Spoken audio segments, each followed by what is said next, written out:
ഇപ്പോൾ ഞാൻ ഇന്ന് കാണിക്കുന്നത് ഒരു 2 ബെഡ്ഷീറ്റിൻ്റെ വീഡിയോ ആണ്. ആമസോണിൽ ഞാൻ പർച്ചേസ് ചെയ്ത 2 ബെഡ്ഷീറ്റാണ്. 699 ആണ് അതിൻ്റെ പ്രൈസ് വന്നിട്ട്. എനിക്ക് നല്ല ഇതായിട്ട് തോന്നി, അപ്പോൾ ഞാൻ പർച്ചേസ് ചെയ്തതാണ്. അപ്പോൾ ഞാൻ നിങ്ങൾക്ക് കാണിക്കാം. അപ്പോൾ എങ്ങനെ ഉണ്ടാവും എന്താണെന്നൊന്നും അറിയില്ല. ആമസോൺ ആയതുകൊണ്ട് ഇഷ്ടം തോന്നുന്നു. നമുക്ക് വീഡിയോയിൽ പോകാം.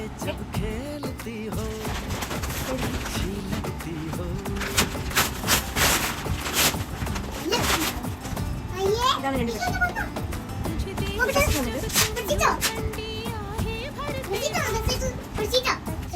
അപ്പോൾ ഇതാണ് ബെഡ്ഷീറ്റ് വന്നിട്ട് നല്ല അടിപൊളി കളറാണ് വന്നിട്ട്. പ്യുവർ കോട്ടൺ ആണ്. നല്ല വലിപ്പമുള്ള പില്ലോ കവറാണ്.